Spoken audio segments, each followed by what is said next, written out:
A continuación, reportaje 14.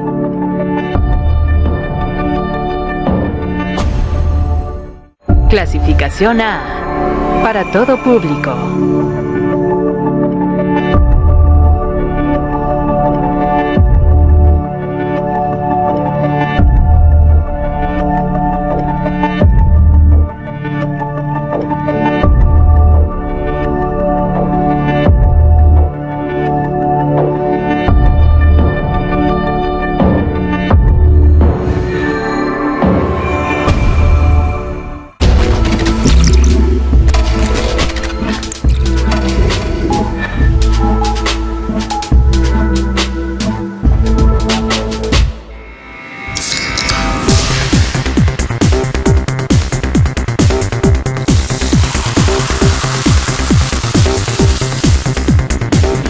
...28 de octubre de 2018. A la 1 de la mañana, en una habitación de un hotel 5 estrellas, un hombre cubierto con un gorro en la cabeza intentó entrar a una habitación ocupada por José Antonio del Valle. El hombre insistió en que se trataba del personal de limpieza y que en ese momento, a la 1 de la mañana, tenía que realizar las labores, a pesar de que la puerta tenía el letrero puesto en "no molestar". La obstinación por ingresar a la habitación no se detuvo hasta que el personal de seguridad llegó a asistir el incidente. Luego, tras un interrogatorio, la policía encontró varias inconsistencias en las aseveraciones de aquel hombre, tales como que ni siquiera portaba uniforme ni equipo de limpieza, o incluso que no pudo ofrecer detalles sobre cómo hacer el aseo de la habitación. Este sería el primero de una serie de episodios que una empresa especializada en seguridad en Europa consignó en un reporte en el que concluyó que José Antonio del Valle era víctima de una campaña continua de vigilancia, acoso e intimidación, precisamente en medio del proceso legal que emprendió contra Coca-Cola.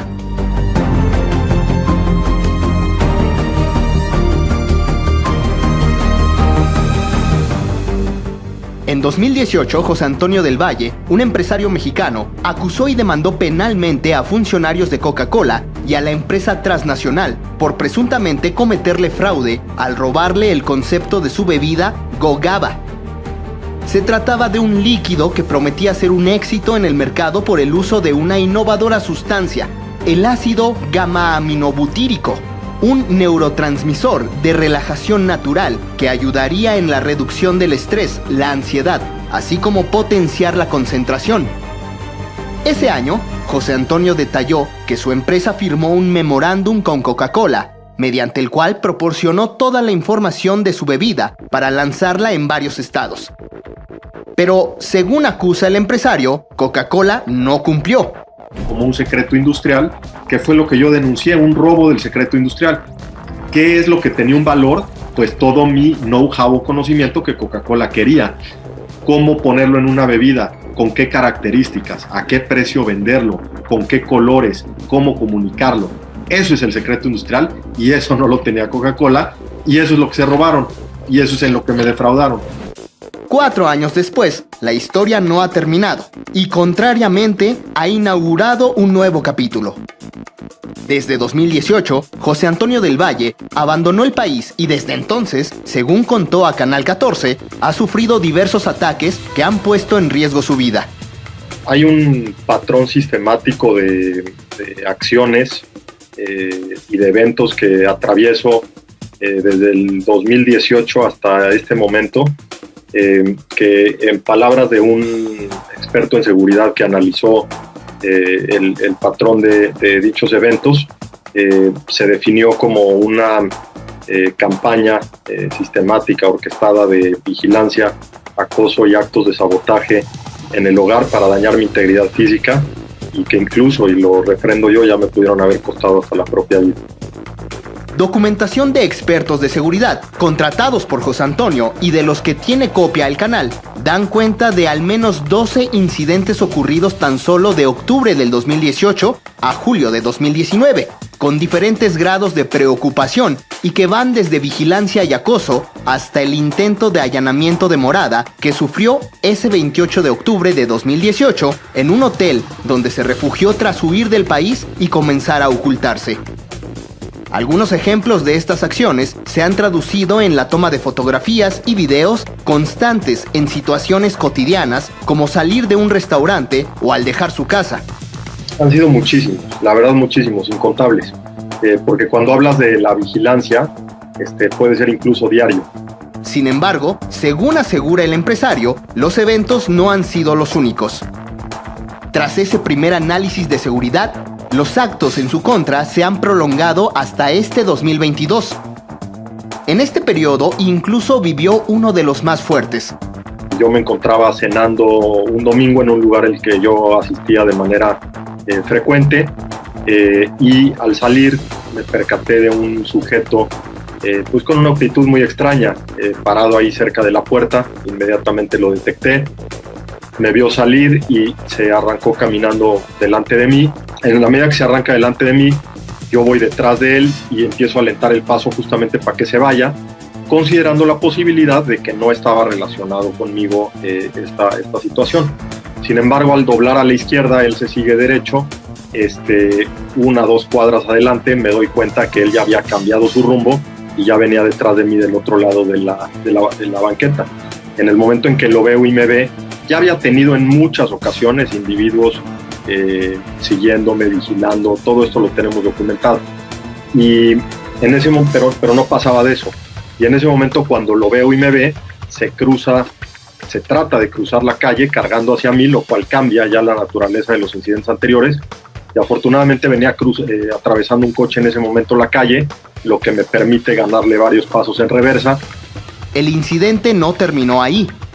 Me dirijo hacia mi casa en un vehículo público, y a la hora de llegar a la casa, pues me doy cuenta que había otro sujeto de las mismas características con un vehículo estacionado enfrente de la casa, en una calle que en domingo pues nadie prácticamente se estacionaba ahí, una calle sumamente tranquila. Yo llevaba ya algunos meses en esa ubicación, y estaba ahí parado, pues muy pendiente durante bastante tiempo, y revisando todas las imágenes que tenemos, pues resulta que este sujeto durante un mes ya había estado afuera de la casa vigilando la casa en al menos 2 ocasiones más, acompañado de otros sujetos, siempre con vehículos color plateado y siempre con esta vestimenta para que fuera difícil detectarlos. Incluso el tipo de equipamiento móvil que traían era atípico, porque no era el celular convencional que utilizaríamos en el día a día, sino eran una especie de radios, teléfonos, pues que no son del uso común de la población. Pero no solo han sido persecuciones. José Antonio asegura que otro conjunto de ataques presuntamente en su contra han ocurrido de una manera más sutil, mediante el aire. Según su testimonio, en al menos 7 ocasiones ha registrado eventos en los que el aire de los sitios en los que se encuentra, como habitaciones de hotel o su propia casa, ha sido contaminado con diferentes sustancias. De hecho, algunos de estos eventos quedaron registrados en un análisis que realizó una empresa especializada en calidad del aire y que de nueva cuenta contrató el empresario mexicano. Los documentos en posesión también de Canal 14 detallan cómo por lo menos en 6 meses en los que se realizaron diferentes pruebas a diferentes habitaciones utilizadas por José Antonio, todas resultaban plagadas de un aire insoportable. En las habitaciones en cuestión identificadas por el cliente, de las que ha tenido que mudarse por la insoportable calidad del aire, se han registrado ya sea niveles considerablemente elevados de dióxido de carbono, hasta 6 veces los niveles saludables recomendados, y o cantidades sustancialmente más altas de partículas peligrosas en el aire, hasta 20 veces, y o un nivel considerablemente más alto de compuestos orgánicos volátiles, hasta 20 veces los niveles de salud recomendados. Esta contaminación, según asegura José Antonio, derivó en afectaciones a su salud. Me empecé a sentir muy mal, mi salud en general empezó a disminuir y a comprometerse de manera dramática, al grado que 3 diferentes médicos generales no tenían una explicación de qué era exactamente lo que me pasaba. Mis días se acortaban cada día más, y el último día que estuve yo en esa vivienda, mis días ya prácticamente estaban reducidos a 3 o 4 horas, incluso me quedaba dormido terminando de comer, cuestión que se terminó inmediatamente cuando salí de ese lugar, me tomó tiempo recuperarme. Una evaluación médica a la que se sometió el empresario durante ese periodo mostró síntomas como dificultad grave para tragar, opresión en el pecho, taquicardia extrema, bradicardia, debilidad muscular y disociación sensoneural, entre otros. Para el mexicano no han sido casualidades. Los percances iniciaron coincidentemente en 2018, año en el que inició varias denuncias penales en contra de Coca-Cola y algunos de sus funcionarios, y mismo año en el que por seguridad decidió abandonar el país.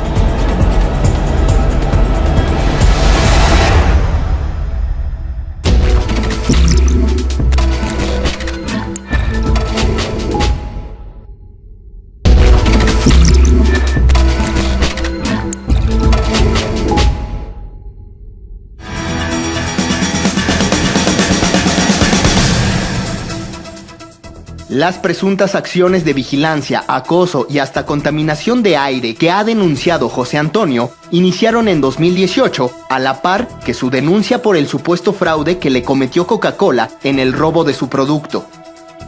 Por eso, para el empresario, estos actos no son incidentales. Del 2018 al 2022, yo empiezo a sufrir incidentes dentro de lo que pareciera una misma campaña, incidentes de diferentes naturalezas. Me refiero a vigilancia, acoso y actos de sabotaje en el hogar para dañar mi integridad física y que ya me pudieron haber costado hasta la vida. Te lo pongo de esta manera muy sencilla. En 41 años de vida, 37 que tenía cuando esto comenzó, nunca había sufrido un solo incidente. Y de repente estoy cargado de incidentes. Y de repente tengo 7 incidentes de aire tóxico. 7. No 1, no 2, no 3. 7. Yo le pregunto a tu auditorio, a toda la gente que nos está viendo, cada uno de ellos, cuántos incidentes de aire tóxico que han tenido. Y si hay alguien entre el público que ha tenido 7, que nos llame. Los actos que ha sufrido fueron denunciados desde octubre de 2021 ante la Fiscalía General de Justicia de la Ciudad de México, donde actualmente se encuentra la carpeta de investigación del caso por presunto fraude. Sin embargo, según la defensa de José Antonio, la Fiscalía desistió indagar más, al asegurar que se trataba de una situación que ocurría en el extranjero. Si bien es cierto, la Fiscalía de la Ciudad hace mención a estos datos, pues bueno, muy probablemente ello obedezca a el ámbito competencial en función de la territorialidad donde se pudiera localizar José Antonio. Sin embargo, es importante que desde la óptica de la teoría del riesgo sean fundamentales analizar 2 elementos. El primero de ellos es la existencia de incidentes o situaciones de riesgo. 2, la identificación de estos incidentes o situaciones de riesgo en un continuum, en una línea de tiempo en específico, y sobre todo, ver a partir de cuándo se han presentado, a partir de cuándo se han identificado, y lo más importante, si eso guarda relación con los intereses de un actor o un grupo de actores que tienen por finalidad planificar esa serie de actos para concretar un objetivo. A eso le denominamos intencionalidad. Dicho de otra forma, la intención de causar un daño a partir de la manifestación de ideas o el impulso que se pueda hacer del aparato de justicia y que evidentemente cause un malestar y cause una especie de conmoción respecto a la afectación de intereses de este actor o grupo de actores.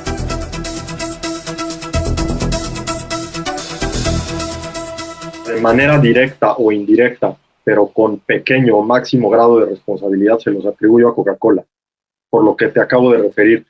Yo no tengo enemigos, y mucho menos un enemigo que tenga las capacidades económicas y de alcances internacionales para orquestar la campaña que yo he vivido, que además ha sucedido en diferentes territorios geográficos.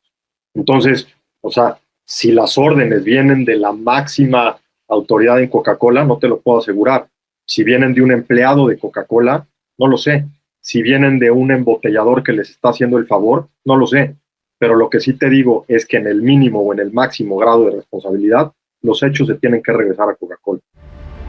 Sin embargo, un antecedente es clave. Activistas en otras partes del mundo han denunciado haber sido acosados e intimidados por Coca-Cola, luego de emprender litigios o campañas que podrían afectar sus intereses.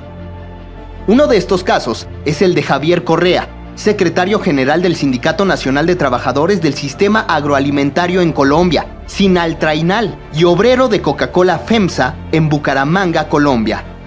Sinaltrainal es una organización integrada por trabajadores y trabajadoras de diferentes empresas del sistema agroalimentario en Colombia, principalmente corporaciones multinacionales del tamaño o más conocidas como Coca-Cola, Nestlé, Kraft, Sodexo, entre otras, alrededor de 66 empresas en las que tenemos presencia. Estamos exigiéndole a las corporaciones, entre ellas a Coca-Cola FEMSA, pues que tenga una conducta acorde con el respeto a lo que ellos han venido denominando como la responsabilidad social empresarial, que tiene que ver con impactar lo menos posible el medio ambiente y adoptar una conducta pues que socialmente sea coherente para el bienestar de la población. En la década de los 90, el sindicato denunció que las embotelladoras de Coca-Cola en Colombia utilizaron grupos paramilitares para intimidar, amenazar y matar a sus trabajadores. En ese momento se estaba dando en Colombia, el país estaba siendo gobernado por un gobierno de ultraderecha, muy ligado al paramilitarismo, al narcotráfico, con unos niveles de corrupción supremamente fuertes. Veníamos denunciando, pues teníamos evidencias de presencia de los territorios donde tenían o hacían presencia Coca-Cola con sus embotelladoras, sus centros de distribución, sus zonas de venta. Y pues alrededor de ello logramos detectar algunos integrantes de grupos paramilitares, como el hecho que sucedió, por ejemplo, en 1996 en la embotelladora de Carepa, donde grupos paramilitares entran a la embotelladora, amenazan a los trabajadores, los obligan a renunciar al sindicato, permanecen dentro de esa embotelladora por varios meses, asesinan a varios de los integrantes de Sinaltrainal. La empresa en ese momento tenía que sentarse con el sindicato a negociar un pliego, no lo hizo. La respuesta que recibimos fue el mismo día que por ley tenía que sentarse a negociar, fue iniciar con un proceso de asesinato, de desplazamiento, de destrucción del sindicato, incluso de la quema de la sede sindical.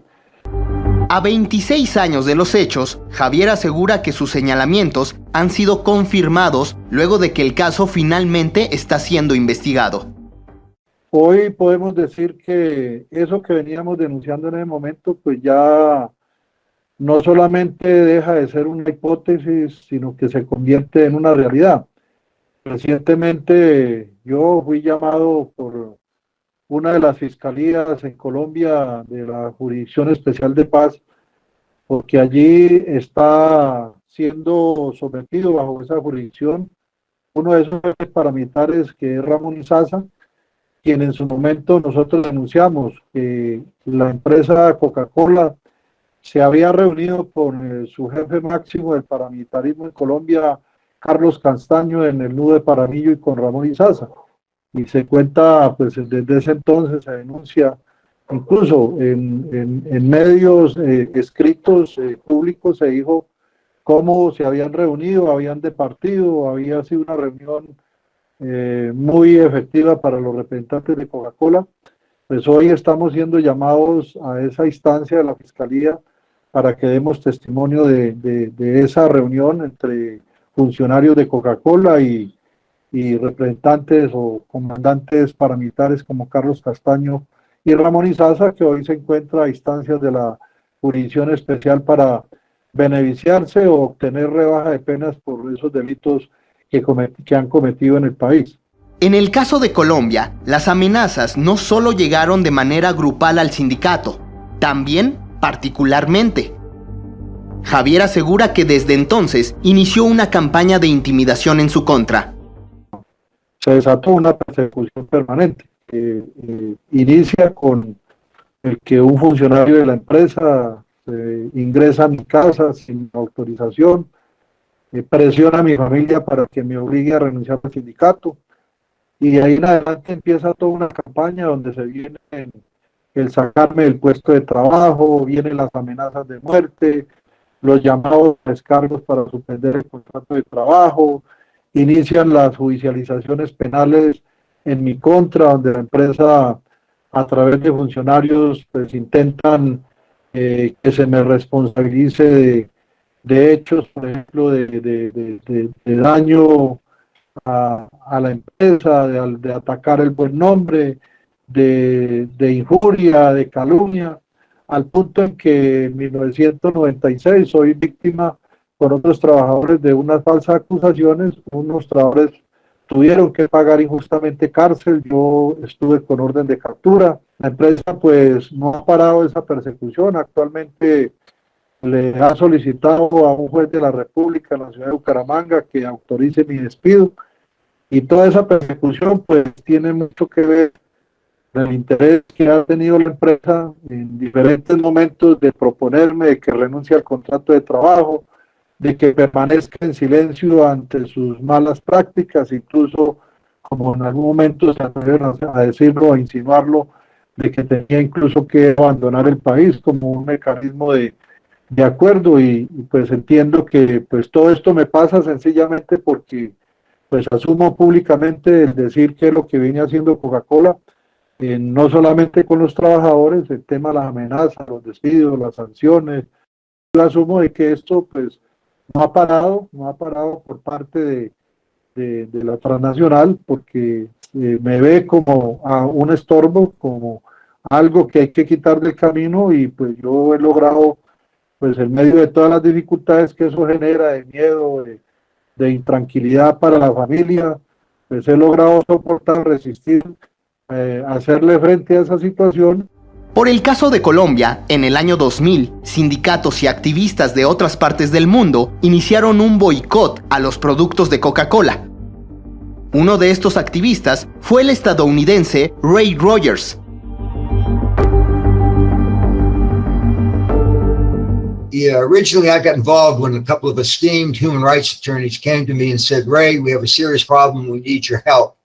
They had filed lawsuits against the Coca-Cola company and its major Latin American bottler, Coca-Cola FEMSA. That lawsuit charged Coca-Cola with complicity in the systematic intimidation, kidnapping, torture, and murder of union leaders and family members. Now, there was also, that sounded like, I can't believe this. I told them I had to investigate myself for a couple of weeks, which I did, and I found that the same situation that was happening in Colombia had happened in the 70s and 80s in Guatemala and was still happening in Guatemala. So they had a lot of credibility, and then we developed what's called the Campaign to Stop Killer Coke and created a website, killercoke.org. Ray aseguró al canal que tras asistir a una reunión anual de Coca-Cola para plantear lo ocurrido en Colombia, recibió un citatorio legal. By the way, I should add another one here. This is really good. For people in Mexico that may not know what the Securities and Exchange Commission is in the United States, they are a major government body that covers everything going on with corporations in America. Coca-Cola got one of the top attorneys in the Securities and Exchange Commission to call me and intimidate and threaten me, wanted to know who my attorney was, and I asked him why, and then when he told me why, I started laughing at him. I said, oh, it must be that Coca-Cola sicked you on me because of my activities at the annual meetings. Well, I am not going to hire an attorney. I'm not going to play by your ground rules. I'm going to fight you in the arena of public opinion. And I know how the Securities and Exchange Commission works. Tanto Javier como Ray fueron consultados respecto al caso de José Antonio. En mi opinión, sí hay unas prácticas muy parecidas. O sea, hay un...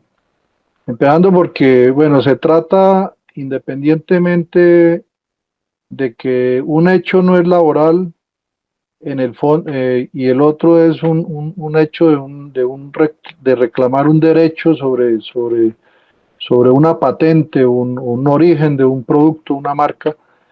pues hay un juego de intereses de por medio, que es lo que unifica, y hay una respuesta muy similar, es decir, uno toma el caso nuestro, pues se ataca la vida, se intranquiliza a la persona. El caso de nosotros, por ejemplo, en el tema laboral, es un incumplimiento también, no son unos acuerdos. Nosotros tenemos unos acuerdos firmados con Coca-Cola a través de una convención colectiva de trabajo. Y el problema inicia también ahí porque la empresa lo incumple, la empresa lo interpreta a su manera. La empresa busca dilatar, hace la trampa, busca mecanismos legales para usar la justicia como herramienta a su favor, usa el poderío pues, a través de la influencia, la incidencia que pueda tener en determinados sectores de la justicia. Entonces, nosotros vemos que es un caso muy parecido. You know, in the case of Jose Deval, his case is very similar to what has happened to me, the way that Coca-Cola has tried to intimidate and threaten him to back off. And Mr. Deval, who I work closely with, fortunately, is not going to back down, nor are we at the Campaign to Stop Killer Coke going to back down. And we are going to support him fully. And we're going to continue to go after Coke around its massive worldwide human rights violations, and particularly the terrible things that they're doing in Mexico and Latin America. Te cambia la vida totalmente y no le voy a dar el gusto a las personas que han provocado esto, que seguramente verán el documental, para decirles en qué forma la han afectado, la han trastocado, pero de que te cambia la vida, por supuesto que te cambia la vida, y no solo te la cambia, te la destruyen para siempre. Mi vida nunca va a volver a ser la misma. ¿Por qué? Porque viví cosas que nunca tuve que haber vivido, esa es la verdad, y que ningún individuo en este mundo debería de vivir, porque la situación que yo estoy enfrentando, y afirmo en esta entrevista, que yo no tengo ningún enemigo conocido, ni pequeño ni grande, ni disputa fuera de la que tengo con la corporación Coca-Cola, y que además, revisando diferentes casos de personas o organizaciones a las que se enfrenta Coca-Cola, hay un patrón de comportamiento que es el mismo siempre. Canal 14 pidió un posicionamiento oficial a Coca-Cola respecto a los señalamientos de José Antonio del Valle. Hasta la publicación de este reportaje, no obtuvo respuesta. Quiero una botella de Coca-Cola.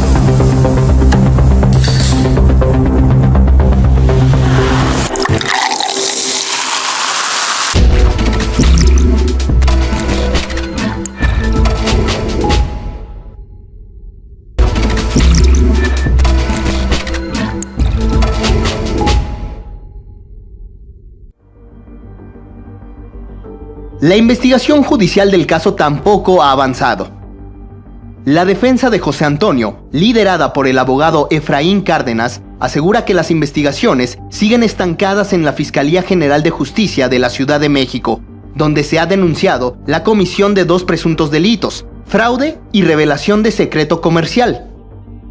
El abogado acusa de dilación de parte de los ministerios públicos debido a que aún no se han cumplimentado los testimonios de 3 personajes claves en el asunto, así como a altos funcionarios de Coca-Cola y quienes el mismo año de la denuncia fueron removidos a otras áreas en Costa Rica, Estados Unidos, Brasil y Singapur. Tampoco se ha arrancado audiencia inicial del caso. El litigante además asegura que en una nueva maniobra del Ministerio Público, en las 2 denuncias se ha concluido el no ejercicio de la acción penal. La carpeta de investigación la mandan a otra mesa distinta, con otro Ministerio Público distinto, argumentando que por la carga de trabajo ya la licenciada que tenía a su cargo esta carpeta, pues ya no podía seguir investigando y que se la mandaban a otro Ministerio Público, ¿no? Entonces, pues así fue, le mandan la carpeta de investigación a un servidor público distinto, persona que se tardó meses en supuestamente estudiar la carpeta, que la iba a revisar, que la iba a ver y que después estaría en aptitud de seguir con las diligencias pendientes y de recibir, en dado caso, datos de prueba adicionales, si es que él consideraba que faltaban datos de prueba adicionales, ¿no? ¿Qué pasa? Presentamos el escrito, como una semana después, nos contesta el Ministerio Público de una forma, pues desde mi punto de vista, verdaderamente sorprendente, lo regresa manifestando que no ha lugar a poderlo acordar, toda vez, palabras más, palabras menos, toda vez que 2 días antes de la presentación de ese escrito, se había realizado una propuesta de no ejercicio de la acción penal en esa carpeta. Entonces, llegamos a cosas verdaderamente ridículas, verdaderamente burdas, que vuelvo a repetir, no nos preocupan en el sentido jurídico de tener o no la razón, pero sí es muy preocupante la forma en cómo la Fiscalía se está poniendo de tapete de Coca-Cola, porque eso es lo que está pasando. No sé qué acuerdos haya, no sé qué gestiones políticas se hayan hecho por parte de la refresquera, porque pues absolutamente sí tiene todo el poder para realizarlas, pero algo verdaderamente apesta en cómo está actuando la Fiscalía, sus servidores públicos. Esto aunado a que semanas anteriores, o más o menos por así decirlo, 2 meses anteriormente, la carpeta de revelación de secreto también la mandaron en una propuesta del no ejercicio de la acción penal que está ya autorizada por la Fiscalía, en la que dicen cosas tan ridículas, ¿no?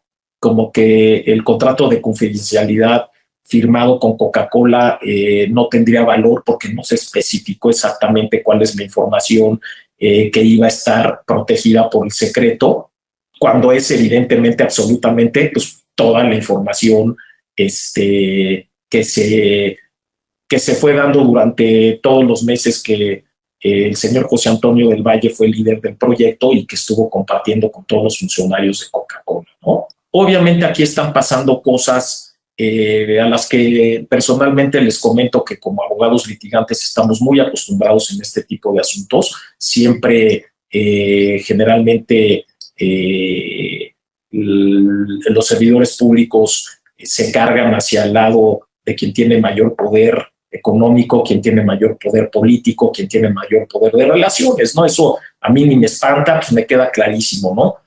La defensa impugnó el no ejercicio de la acción penal ante un juez de control, que este septiembre le dio la razón, asegurando que la Fiscalía no habría agotado todas las líneas de investigación dentro del proceso. Lo que sí creo es que hay una desesperación por parte de la contraparte, hay una desesperación en la refresquera, siento, de resolver esto lo antes posible, de tener resoluciones que le sean favorables, de que tenga que acreditar ante las autoridades, ante el público, ante los consumidores, que tenga que acreditar que no cometieron absolutamente ningún delito, que son unas blancas palomitas, que ellos cumplen con todo, tienen una como necesidad o una de tener velocidad en esas resoluciones, lo cual por una parte es un arma de doble filo, ¿no? Es un arma que corta para los dos lados, porque por una parte en ese afán y esa necesidad de obtener resoluciones que les den la razón, pues obviamente esas resoluciones no son resoluciones que tengan un fondo jurídico sustentable, no son resoluciones sólidas, son resoluciones que la autoridad les está haciendo el favor de sacárselas, en las que precisamente por esa prontitud de tener esas resoluciones y hacer las cosas de esa manera, pues las mismas son jurídicamente extremadamente débiles, ¿no? Y volvemos a lo mismo de la entrevista anterior que estábamos platicando, ¿a qué le apuesta la refresquera o a qué le apuestan los abogados de la refresquera a llegar ya a un término en el que finalmente van a decir, no, saben que ya están prescritos los asuntos y ahí se termina, ¿no? Básicamente eso también puede ser una situación a la que le estén apostando. Como parte de las acciones judiciales, los representantes de José Antonio además han presentado una queja ante la Comisión de los Derechos Humanos de la Ciudad de México, acusando inacción y omisiones de parte de la Fiscalía de la ciudad. A partir de esta serie de omisiones e inacciones identificadas dentro de la carpeta de investigación correspondiente, se presentó una queja por las violaciones al debido proceso legal, en particular por violaciones al plazo razonable que debe de prevalecer en investigación o substanciación de cualquier procedimiento,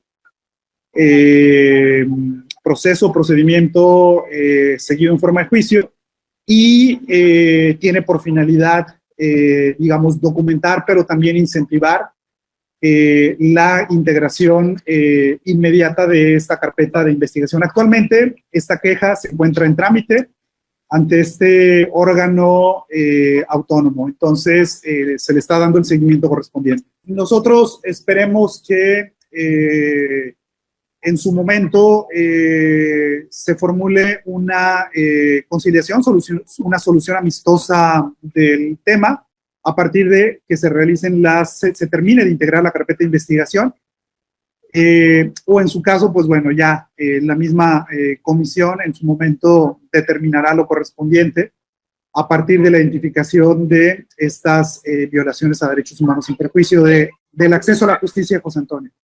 Mientras el caso sigue su curso, José Antonio reclama que a 4 años de esta historia ha perdido lo más importante, su libertad. En el principio yo buscaba principalmente una compensación del daño por el daño que se le había hecho a mi trabajo de 10 años.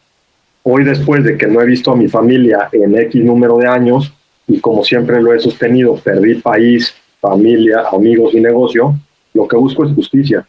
Y los que hicieron esto, que paguen las consecuencias. Para eso hay leyes y para eso hay sistemas de procuración de justicia, que en México desgraciadamente no está funcionando. Es un caso emblemático que lo podemos equiparar, guardando sus proporciones, sobre todo por el tipo de derecho que se está reclamando, que se está solicitando, que se está exigiendo se haga justiciable, pero es un caso emblemático en función de la simetría que hay respecto a los actores que están vinculados en esta controversia. La simetría que hay entre un ciudadano que proviene de un esquema donde ha impulsado la teoría del esfuerzo y del ingenio para poder patentar sus invenciones, versus una transnacional, que es una de las transnacionales más importantes en términos económicos a nivel mundial. Esta sola ubicación o contextualización de los sujetos, de los actores, pues evidentemente lo hace un caso emblemático. Él no tiene absolutamente ningún otro medio más que levantar la mano, más que juntar y hacerse de la empatía del público en general, de los consumidores, de los innovadores, ¿no? Que de alguna forma levanten la voz, que se haga sentir.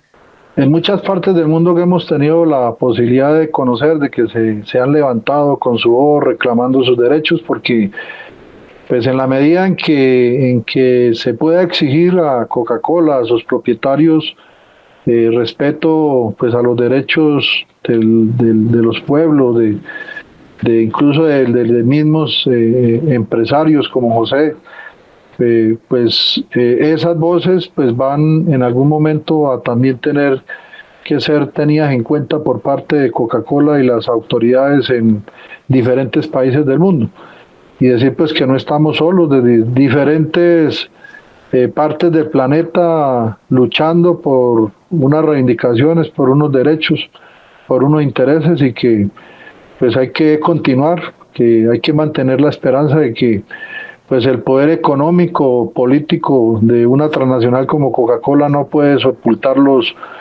sueños y sobre todo los derechos que tienen los diferentes pueblos del mundo. Well, I would say Coca-Cola, what they represent to me is that they're amongst the worst of the worst as companies who are damaging, the environment, a threat to human rights everywhere, and really very seriously undermining the health and welfare of millions of children all across the globe by their aggressive marketing of sugary sodas that undermine the health of children. You know, the high rates of obesity that Pues yo lo que le quisiera decir al auditorio que nos ve y nos escucha es que por favor no vean todo este caso como un tema económico o de cantidades exorbitantes de dinero o de unos refrescos. Este problema ya dejó de tratarse de eso hace mucho tiempo. Es un problema de México, es un problema de los valores de México, es un problema de justicia, es un problema de ética y es un problema que si queda no resuelto pone en un estado de vulnerabilidad a todos ustedes y a todos los mexicanos, porque el día que se enfrenten con por cualquier razón contra la multinacional Coca-Cola, sus derechos no van a servir para nada y no van a valer. Y por eso hago un llamado a que se sumen a mi causa para que se deje el precedente y se deje el ejemplo de que las corporaciones multinacionales no pueden ni deben venir a México a pisotear a los mexicanos ni los derechos de los mexicanos.